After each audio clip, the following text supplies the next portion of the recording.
SIT విచారణ కాకముందే 100% విచారణలో దొరికిపోతా అనే ఒక భయం కేటీఆర్ మాటల్లో చాలా స్పష్టంగా అర్థమవుతుంది.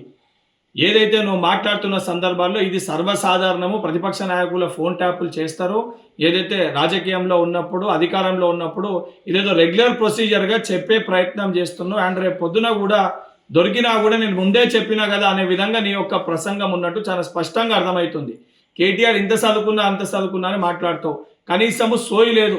ఫోన్ ట్యాపింగ్ అనేది దేశ విద్రోహ శక్తులది, అంటే దేశ సంఘ విద్రోహ శక్తులది. యాంటీ సోషల్ ఎలిమెంట్స్కి సంబంధించి వాళ్ళ ఫోన్లో ట్యాప్ చేస్తారు. దానికి కూడా ఒక ప్రొసీజర్, ఒక కమిటీ, ఒక ప్రక్రియ ఉంటుంది. గతంలో ఇదే రకంగా కర్ణాటకకి సంబంధించిన ఒక ముఖ్యమంత్రి 1988లో 1988లో హెగ్డే అనే ఒక ముఖ్యమంత్రి ఆ రోజు ఇదే రకంగా ఫోన్ ట్యాపింగ్ కార్యకలాపాలు చేపడితే తర్వాత ఆయన ముఖ్యమంత్రి పదవికి రాజీనామా చేయాల్సి వచ్చింది.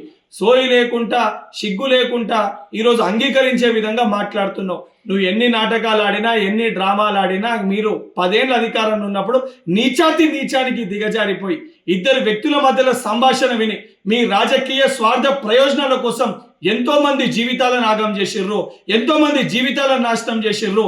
ఎట్టి పరిస్థితుల తప్పనిసరిగా మీ యొక్క గుడ్డలు ఊడతాయి. తెలంగాణ సమాజం ముందు నిజాలన్నీ కూడా బట్టబయలైతాయి. మీకు జైలు శిక్ష తప్పదని చెప్పి కల్వకుంట్ల కుటుంబాన్ని హెచ్చరిస్తున్నా.